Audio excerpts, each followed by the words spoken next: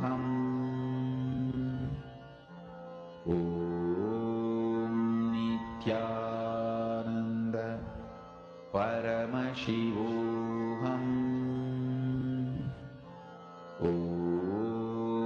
Nithyananda. Understand the moment you start manifesting, automatically your inner space will open up inside of you. Now, in this same space, as you're all manifesting, don't worry, we'll be continuing to manifest this further as well.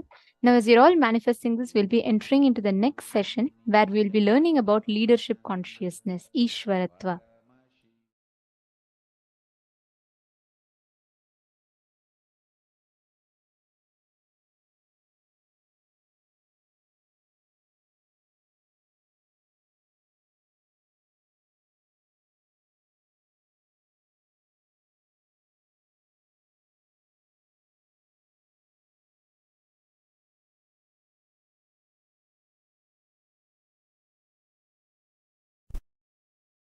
Leaders are born sometime, made many times.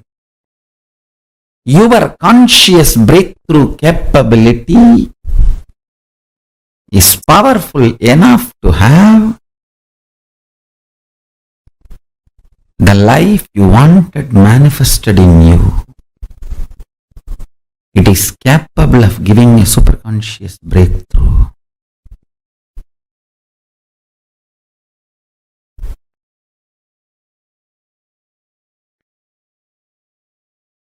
Understand our Vedas and Agamas, Dharmashastras. In every level they teach you how to hold the powerful cognition and manifest leadership consciousness in you. You should know Advaita is not something like a remote possibility you will practice later on. No. It is as simple as having a morning breakfast. You can get enlightened by holding the powerful cognition before your next breakfast. How the death is possible every minute, enlightenment is possible every minute.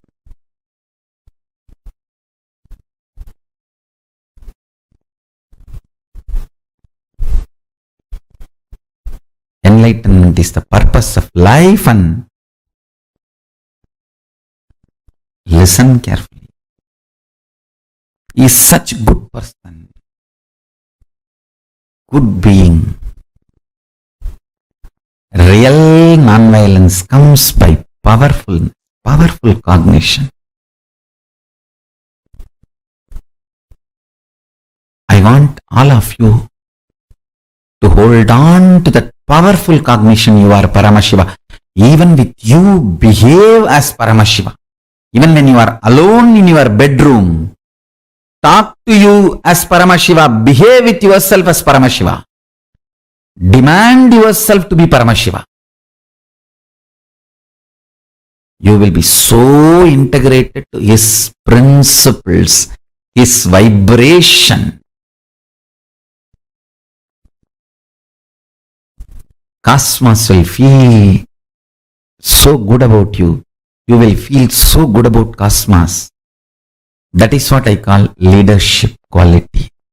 Feeling so good about you and the world and life and everything is leadership.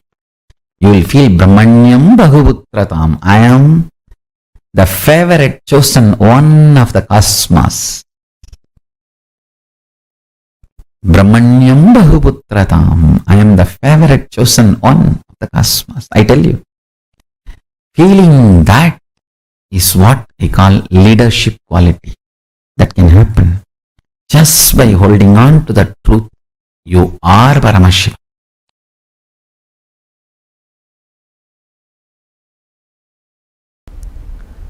Intense but subtle.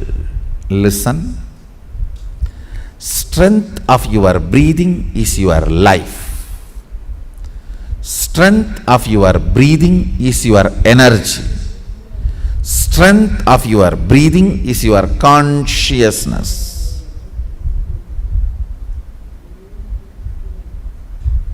Strength of your breathing is your attention span.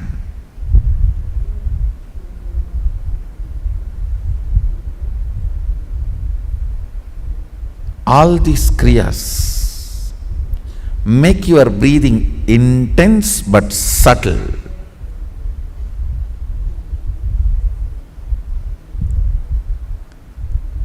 When your breathing is made intense but subtle,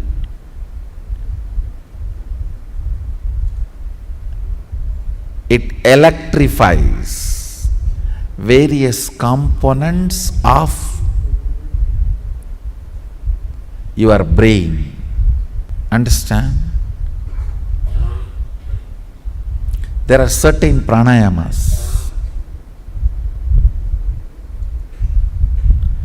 It expands your lungs capacity. It expands the anahata chakra's power. Means ability to include large number of people in you without judging. Understand? More and more you judge, more and more you exclude.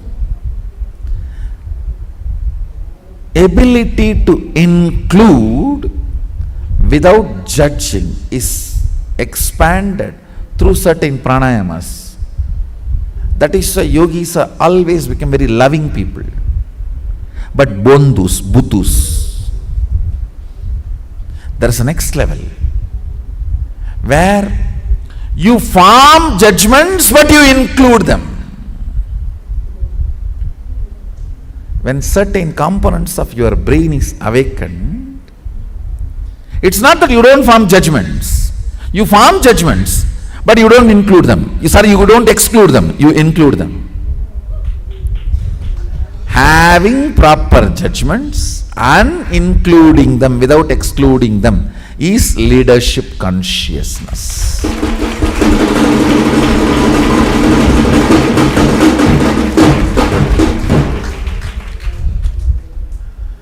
Not having judgments, just including them, you become such fool. Foolishness is not Bholenatha, understand? Sadashiva's name Bholenatha does not mean he is fool, no. He is in such space, never excludes anybody, but he has a right judgment about everybody.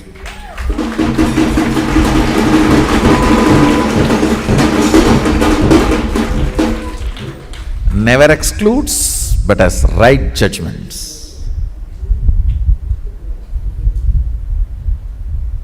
If you exclude because of judgment, you are violent. You will be lifeless. If you include without judging, you will be fool, getting exploited, cheated, finally destroyed.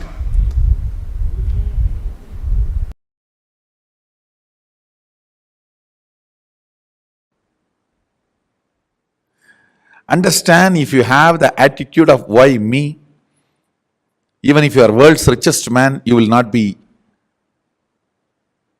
in the space of completion and relaxed. Just if you develop this one understanding of tyaga, I don't care about ups and downs. My conscious decisions and conclusions are my life. That's it. That's it. That tyaga will manifest in tons of ways, like how tyaga is manifesting in me. I have decided to be ferocious with me and decided to go and be in the temple.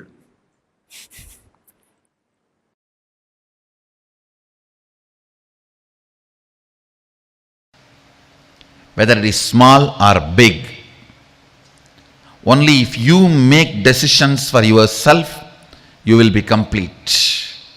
And you making decision for yourself should happen from the space of you fitting into the shoes of your responsibility. You deciding to become responsible about your existence.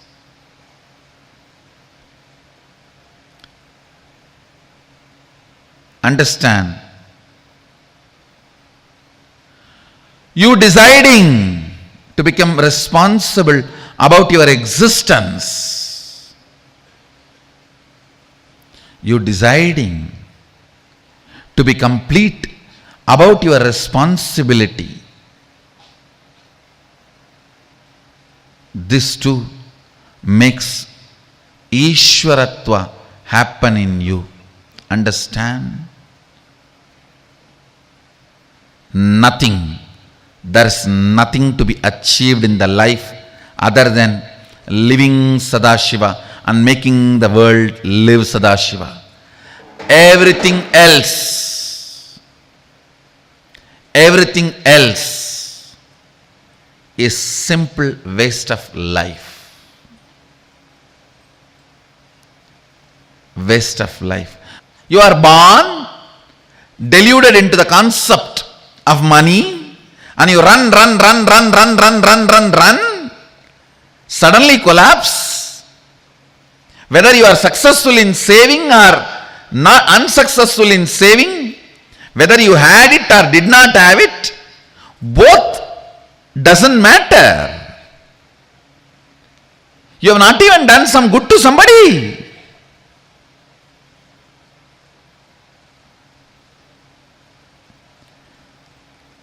Delusion covered by delusion.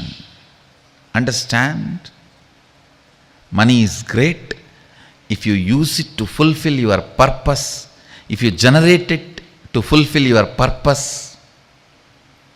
But without a purpose of life, money, relationships, people, influence, everything is delusion. By its own existence, which does not bring power, is delusion. By its own existence, Swayam Prakasa, which brings power, is Ishwaratva. Understand, this is the scale. Sit and do the postmortem of your life. Till the last moment, whatever has happened is past. Sit and try to do postmortem of your life. What is the component of me which does not empower me by its very existence? What is the component of me which empowers me by its existence? Purpose always empowers you by its existence. Infrastructural support never empowers you by its existence. It can empower you only if it is added to the purpose. Purpose is the one, everything else is zeros. All zeros will have value when the purpose is added to it.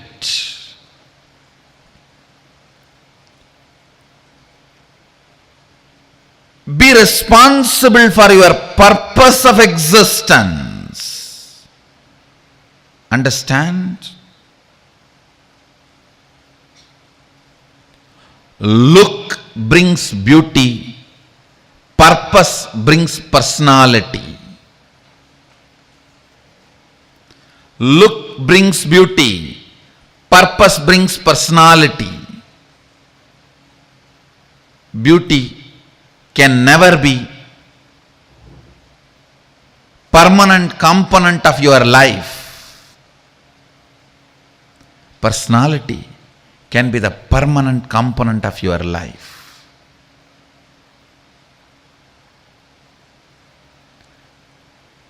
The relationships which are built because of your personality are the most stable, permanent, empowering relationships.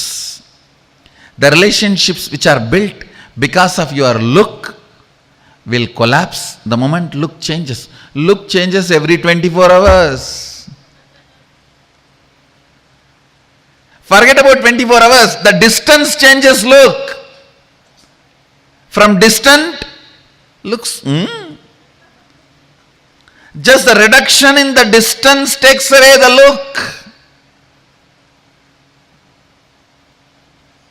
So all look-based relationships, look-based decisions will bring powerlessness and instability into your existence.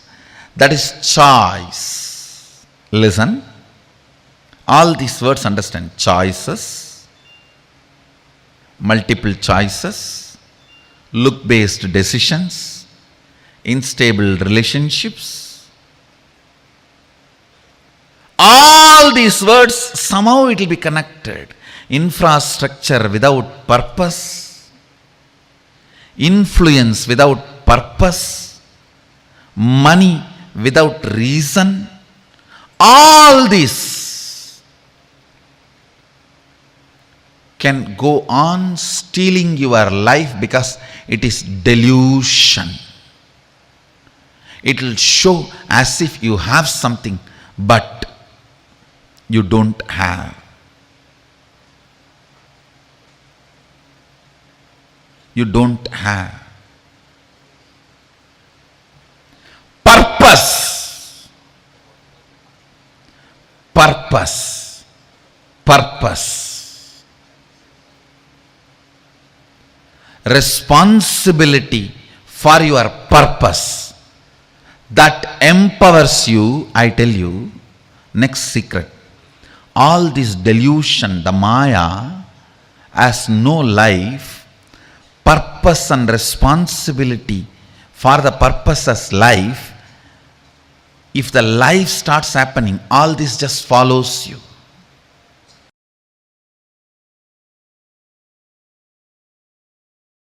The horses in the army which runs in the front always wins and comes back. Which are in the behind and gets pulled, dies before even going to the war field.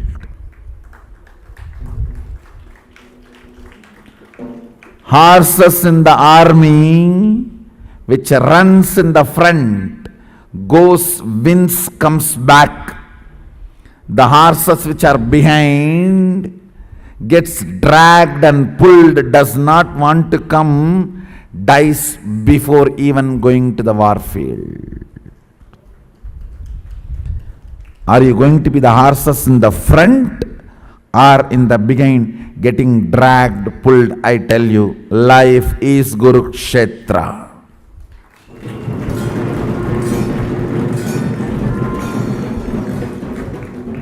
If you decide to be responsible, you are the frontline horses.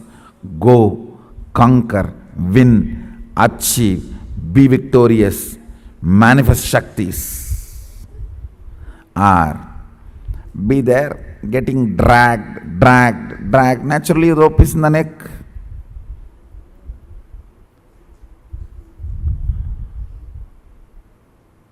Pulled, dragged. Death before even reaching the war field. Unit of life is responsibility. Based on the responsibility you cognize, powers are manifested in you. Understand? Not the cheating. In responsibility also you have an inner image responsibility separate, outer image responsibility separate. Outer image responsibilities, everyone should become Sadashivatva.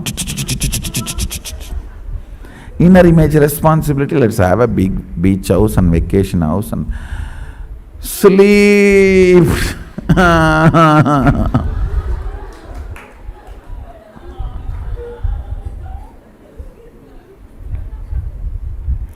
taking rest is a preventive method to stop being affected by the disease of chronic fatigue.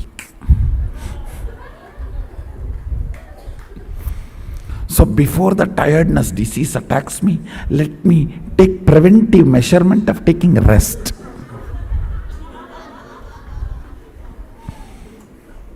Why are you sleeping whole day?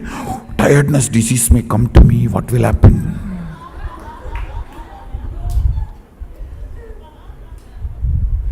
Let me take rest and stop tiredness coming to me.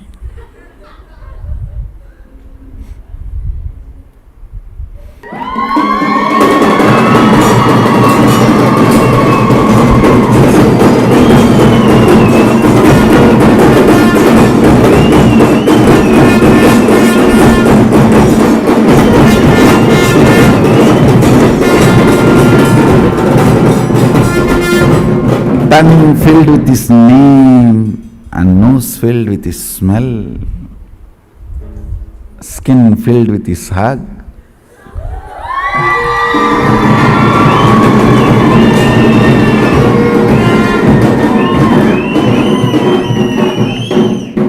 Emotions filled with emotions.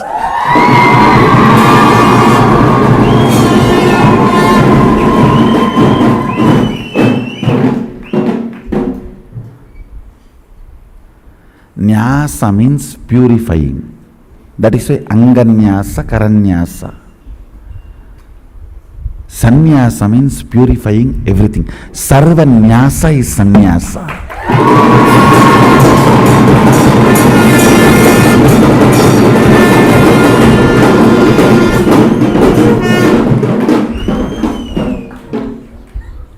You invoke the sacred sounds to purify the kara and anga, hands and parts of your body. You need to invoke the divine itself to purify everything.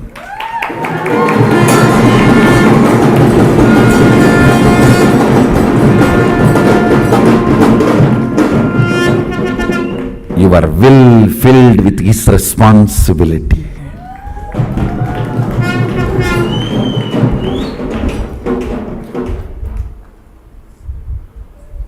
Third eye filled with his vision.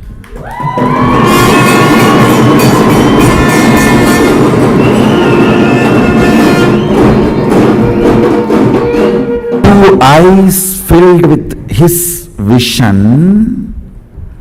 Third eye filled with his vision. Two eyes filled with his vision. Third eye filled with his vision.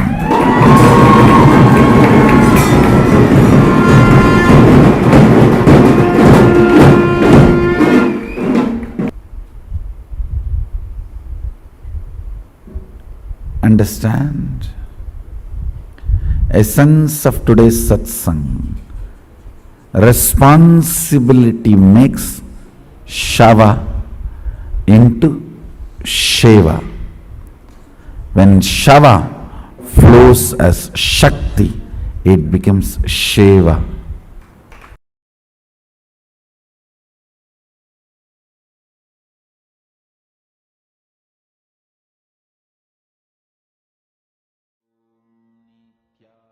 Nithyananda Paramashivoham Nithyananda Paramashivoham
the idea you carry, the idea you cherish, the idea you enjoy, being your own boss. What do you think as being your own boss? That need to be corrected, aligned. The first principle is correcting, aligning the blueprint. Drop the paper and pen. First listen. I don't think you need an enlightened notebook after the program. You need an enlightened being after the program. I know what I want, but still I am not able to manifest. Be very clear. You do not know what you want. You are hardwired to manifest what you want.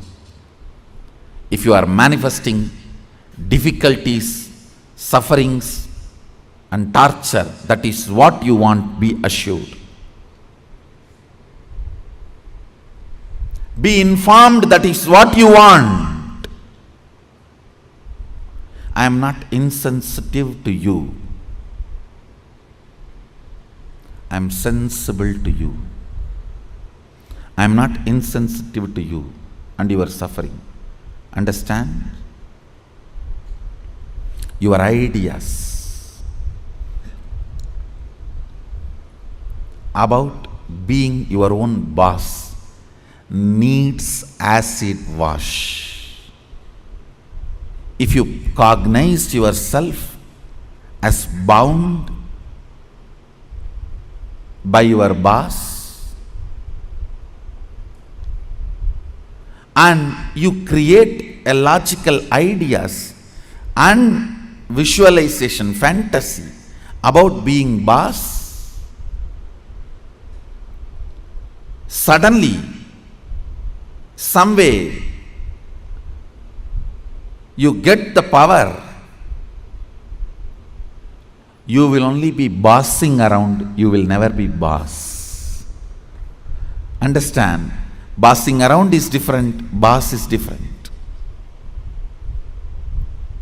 Still in your cognition you are a slave, but you got the power, then you will be bossing around. The first principle, acid wash your blueprint with completion. Understand? Whether you want to manifest wealth, whether you want to manifest power, whether you want to be your own boss, starts with the first principle. What is being your own boss? You decide your health. You decide your whole day. You decide what you should do, you should not do. Above all, you decide your mood whole day, how you should be and how you should not be. Deciding not just your moves, deciding your moods. Understand? Not just deciding your moves, deciding your moods too. Be your own boss means not just deciding your moves, deciding your moods.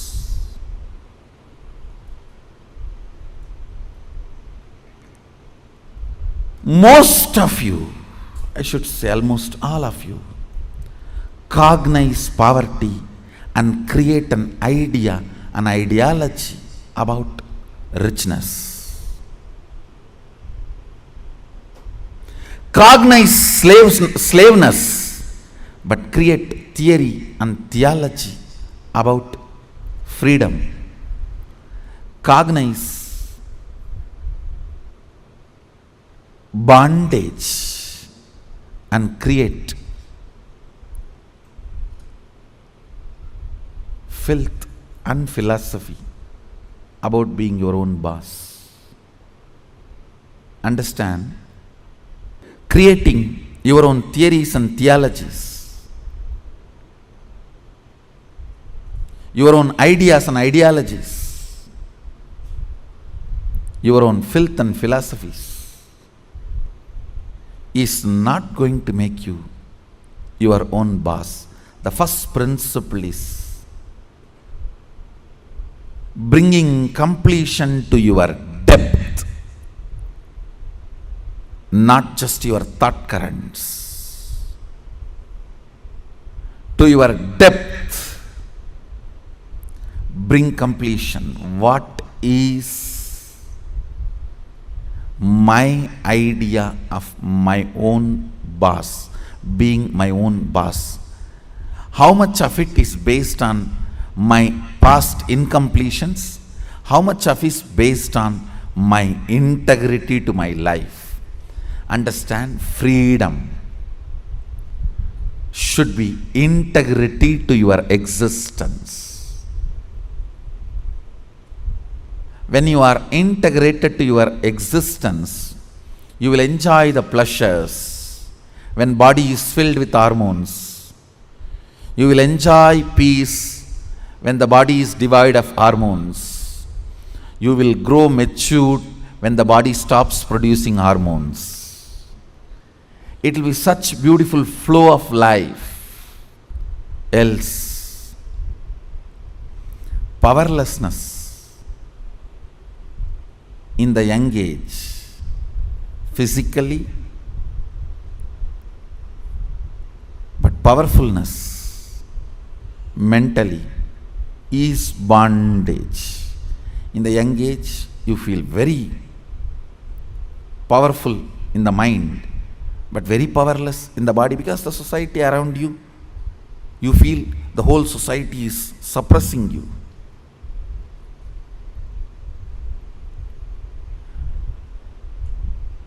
When you are old, the whole society gives you freedom to do what you want, but you become powerless physically. This whole conflict will not happen. Understand? The whole conflict will not happen if you acid wash your ideas about richness, your ideas about freedom, your ideas about being your own boss. Being your own boss is not deciding when you will go to your office or when you will go to golf club. It is all about deciding whether do you really need golf. The stupid game. Because your boss was doing that and you were waiting for him to come back, your anger and vengeance against him towards this whole boss idea. When you become boss, you do the same. Making your staff to wait, and you will be tuck, tuck, tuck. Fools. It is not about golfing. It is understanding, do you really need golfing? The first principle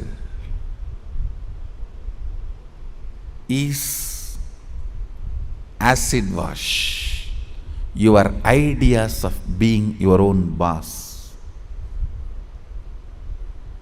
I have seen many of you become rich just to take revenge on your relative who was rich and did not help you when you were poor.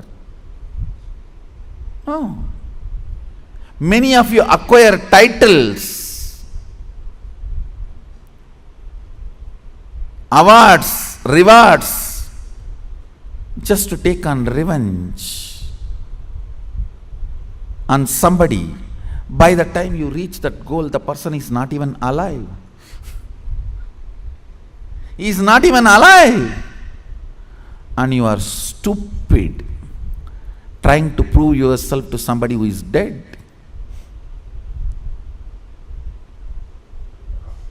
Look around and look in. Look around and look in. What is your depth? Understand your length. Logic creates ideas. Your breath, heart, converts that ideas into ideology. Your length, logic, creates theories. Your breath, heart, converts that into theologies.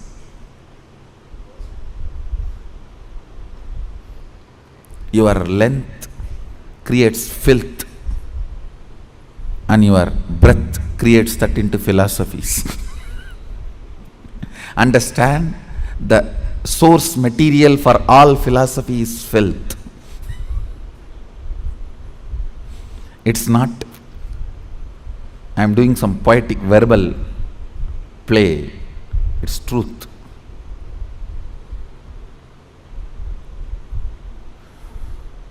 If at all I am able to destroy something on the planet Earth, first thing I will destroy is philosophies.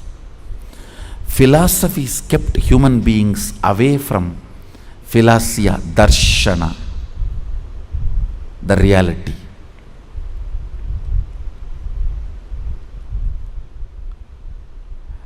When your cognition depth is established in the completion, from that completion the ideas of richness you create will simply become reality. From that completion, the idea of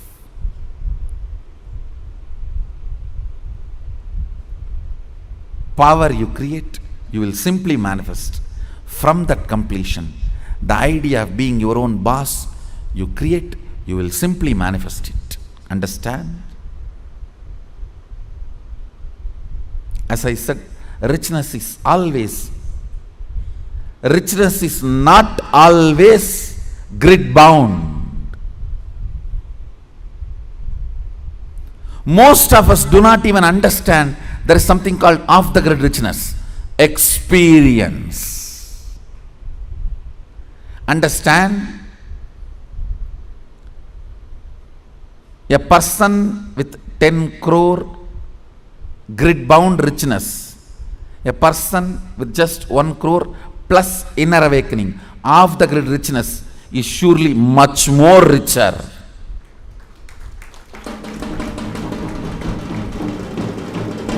Understand?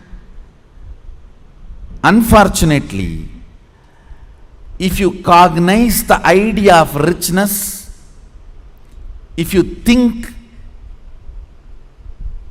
if you create theories and theologies of richness, when you are perceiving poverty in your life, you will only think 10 crore is richness, not the off the grid richness, the experiences as richness of your life.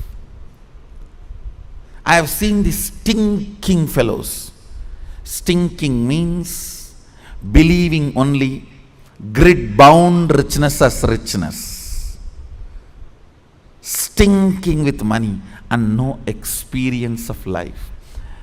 When you leave the earth, when you leave the planet, your experiences carry you, not the grid bound wealth. Understand? Grid bound wealth is useful as long as you are grid bound. Death is the greatest freedom you receive from the grid. When you are off the grid, it is your experiences that will be counted as your richness, not the grid bound richness. Grid bound richness is great as long as you are bound within the grid. Look into your ideas of richness. Look into your ideas of powerfulness. Look into your ideas of what is being your own boss. The moment I utter the word be your own boss, you think I can design my whole day, all my moves. But you don't understand. You will be real boss only if you can decide mood of the whole day also, not just moves of the whole day.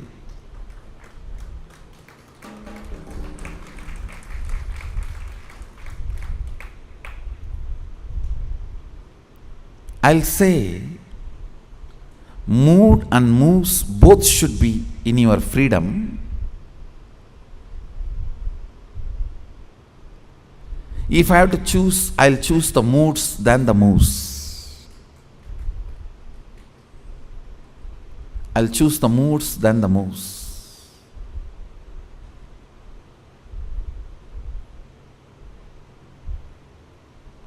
When you are not able to handle your moods, better to be slave of somebody who has a best mood. That is 1,000 times better than having only freedom to change your moves but not moods.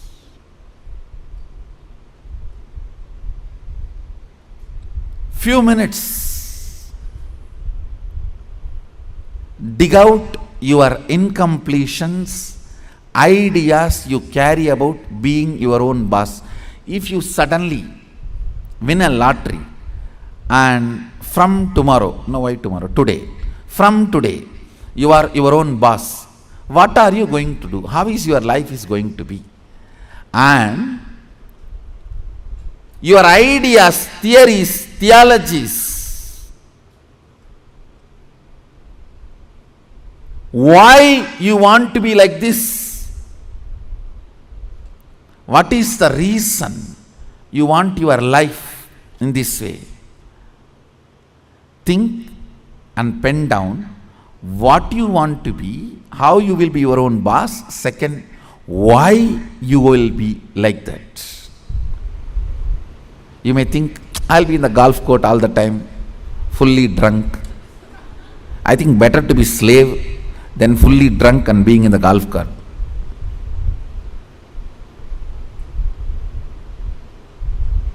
Why you want to be like that? Because that is what is your idea of being your own boss when you were a slave.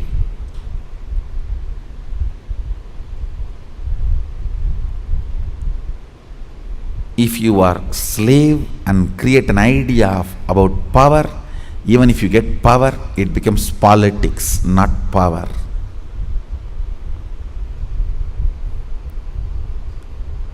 If you have an idea of poverty and you get wealth, you don't become wealthy. Wealth stinks around you. That's the reason we are poor.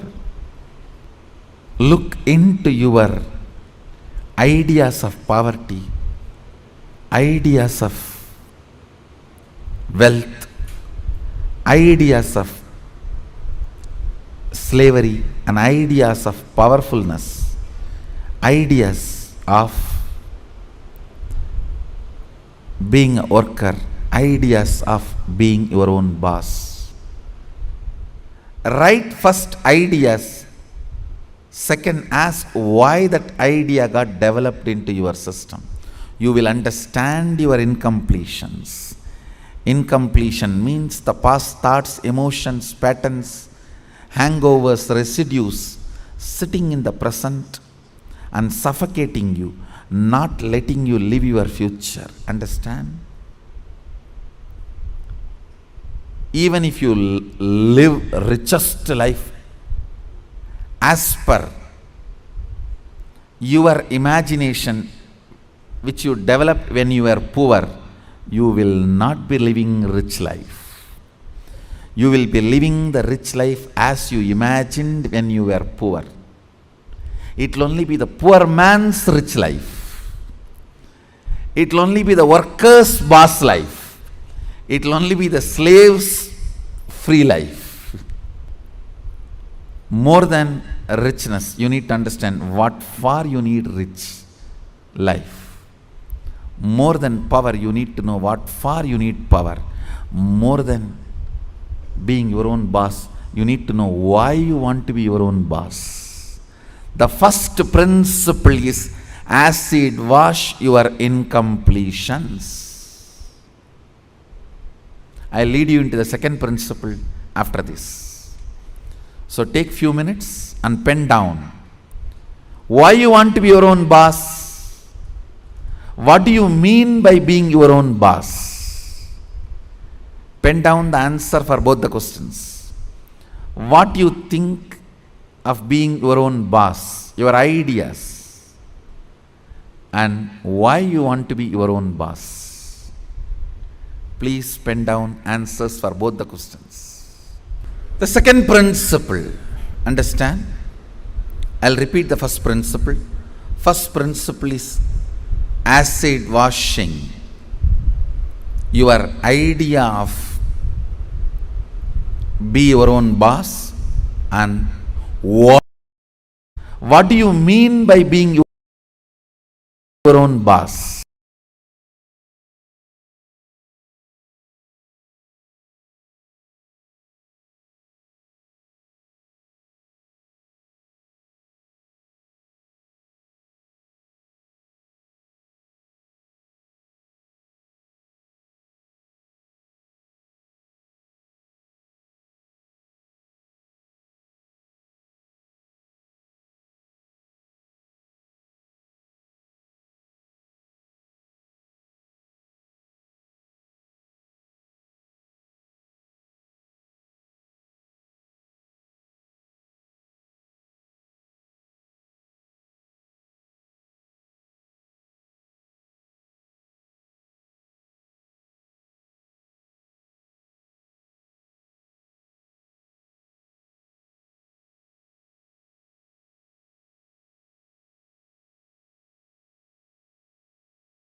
Pen down the answer for both the questions.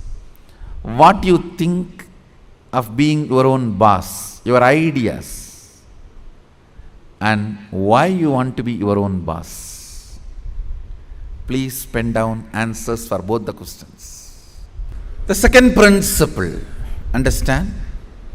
I'll repeat the first principle.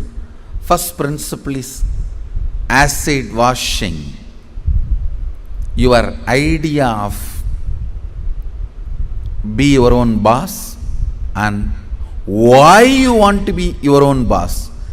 What you want to be and why you want to be. Understand?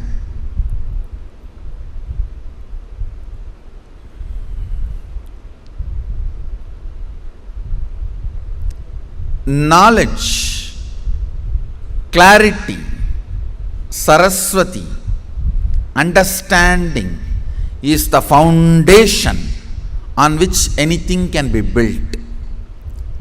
People always tend to say, oh, I don't understand all that, Swamiji. You just say what I have to do, I'll do. You will not do if I just say. Even if I make you understand, you won't do. It's different.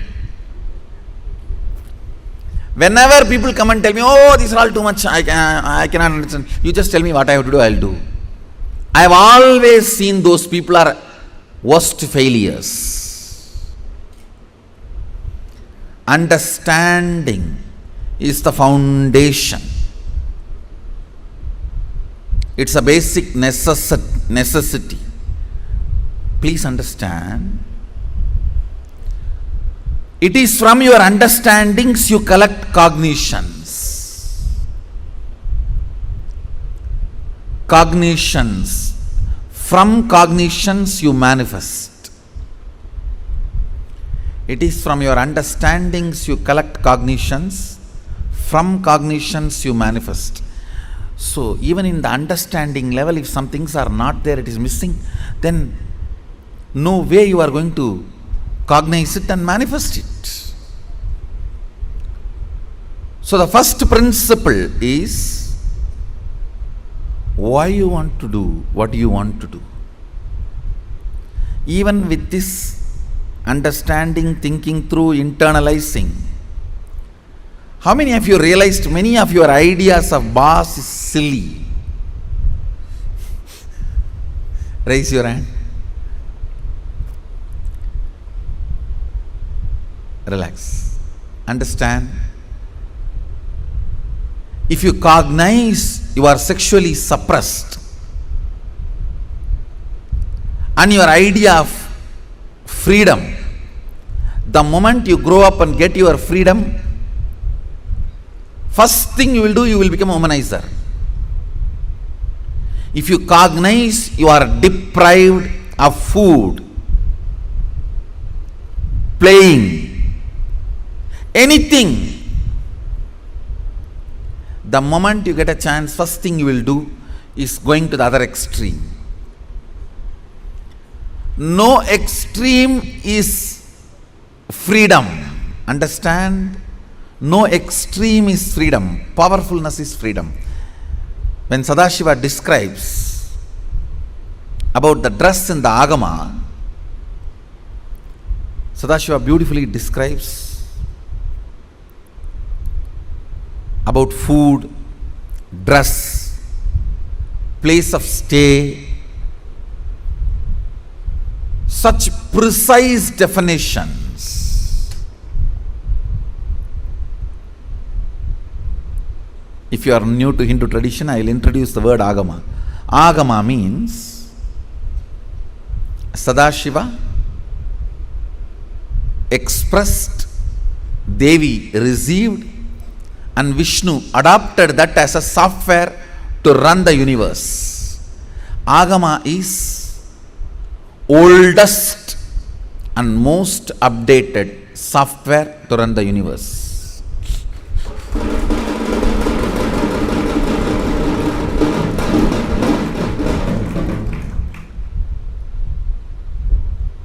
Oldest and most updated.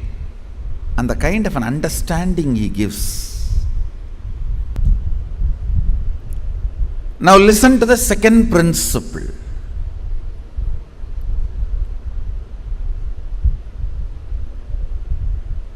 Neither your ideas about being your own boss is right, nor they are wrong. Listen carefully. Coming to the same understanding principle, neither your nudity nor your modesty is right or wrong. If you are feeling empowered by covering yourself, that is your dress code. If you are feeling empowered by exposing yourself, that is your dress code. What all the ideas about being your own boss empowers you? Listen, when I say empowering, making you feel powerful, joyful, ecstatic, I tell you, sometimes you do some politicking and jump into the seat of the boss. Then you know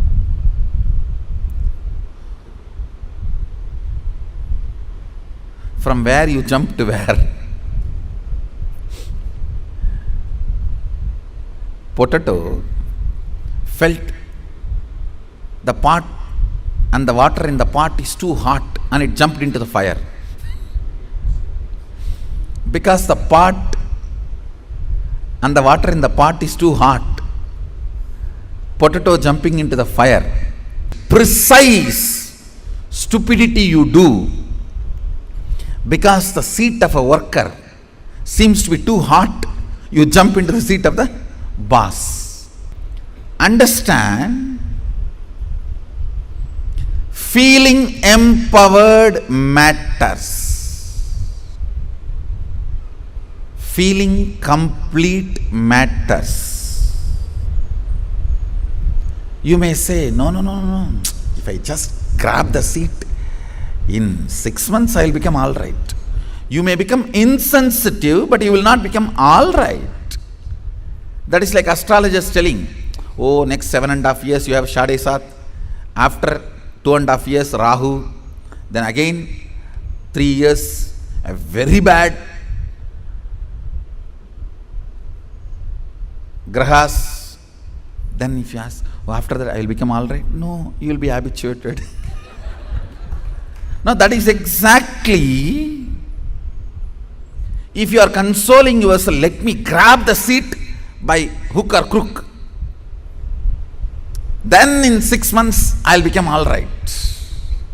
No, you may become insensitive, but you will not become all right. And one more thing, whenever you become insensitive to some parts of you, that develops as a blind spot and continues to torture you. Understand? Continues to torture you.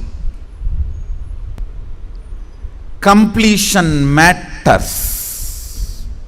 Feeling empowered matters. To be your own boss. So second principle, listen. Second principle is completing your cognition of slavery, being a subordinate, being a staff, being worker, not being boss. Completion is the second principle. Of course, third principle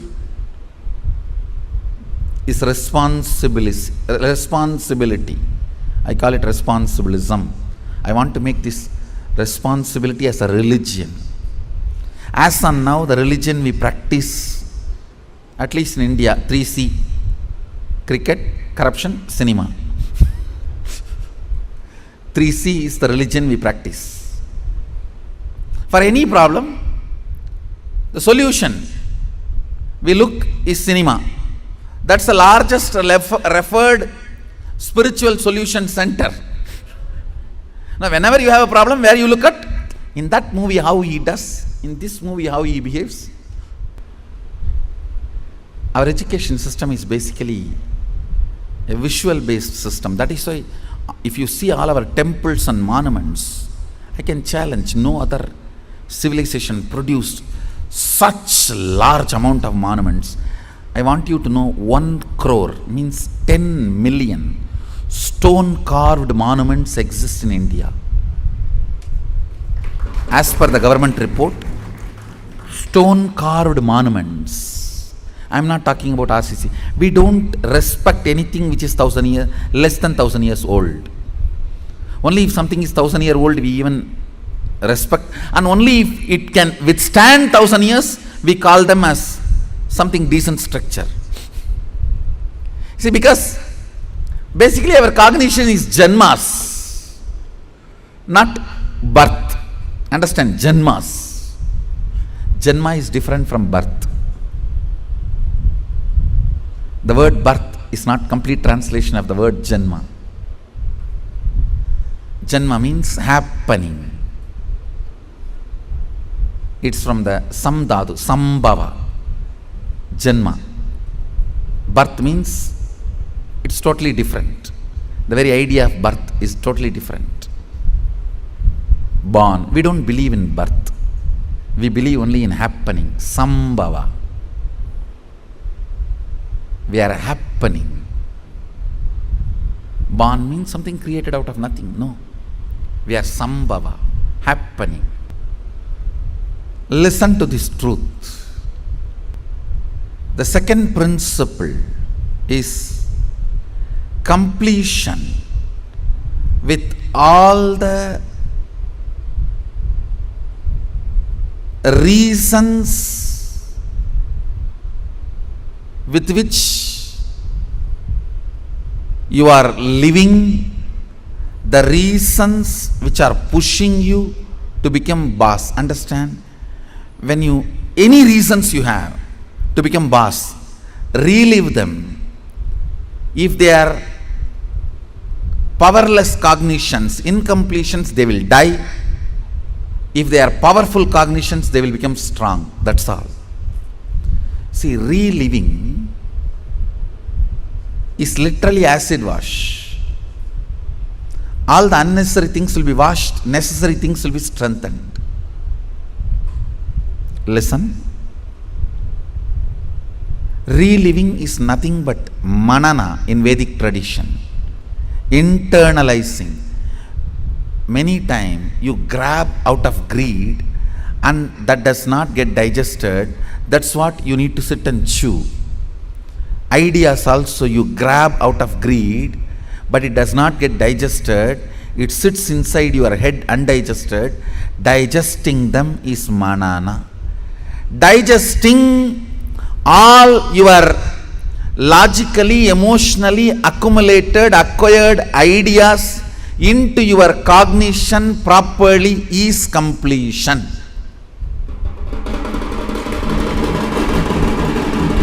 Understand?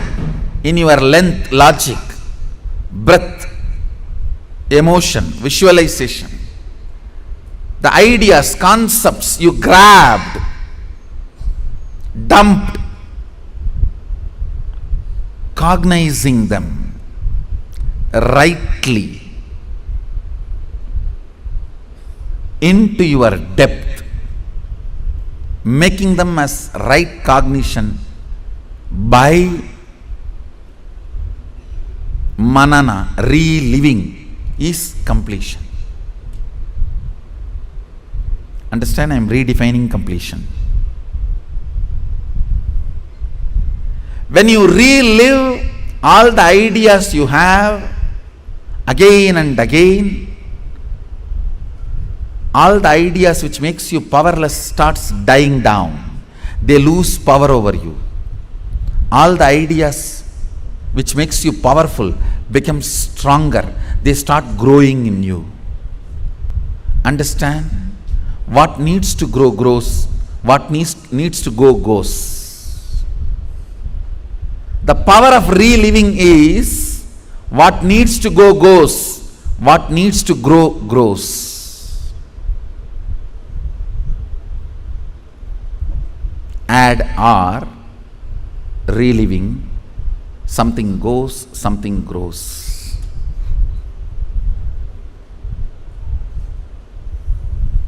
Let me explain clearly the principle of reliving. Listen to this principle.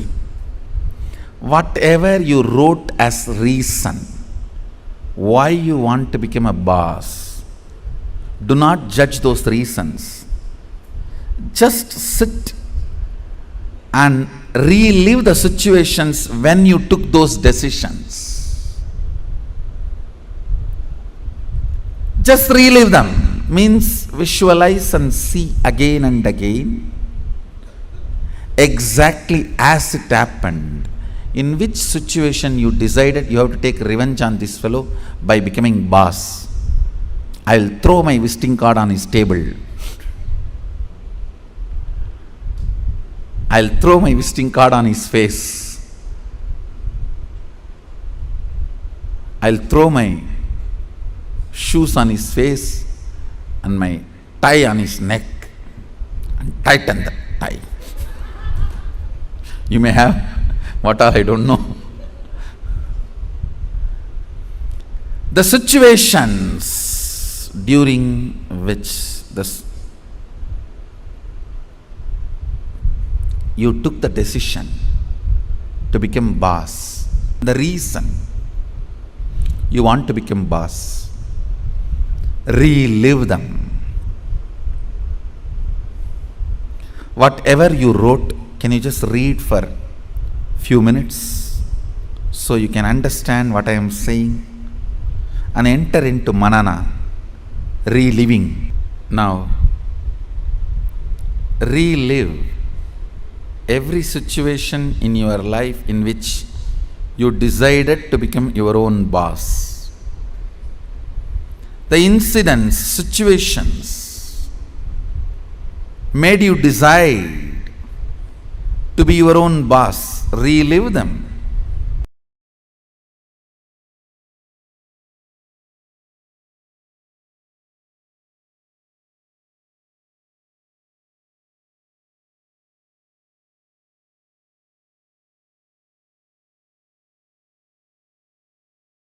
Paramashivoham.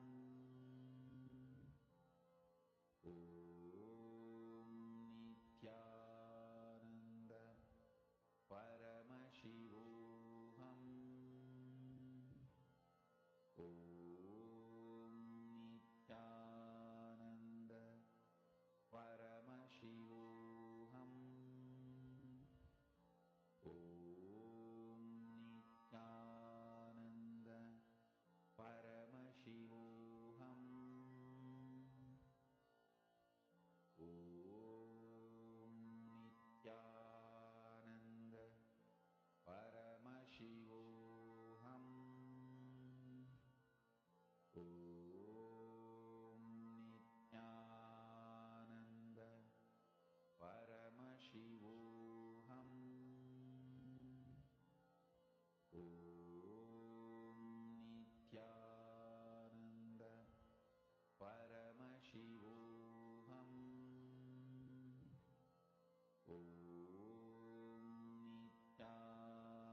Nithyanandam Paramasukadam Kevalam Jnanamurtim Dvanvatītam gagana sadrusham tatvamasyadvilaksham ekam nityam Nityam Vimalamachalam sarvadi Sarvadi Sakshi Bhutam Bhavatitam Trigunarahitam Sadgurum Tam Namami.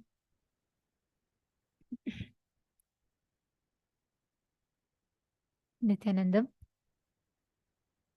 today we are joining with all of you here with a very, very important and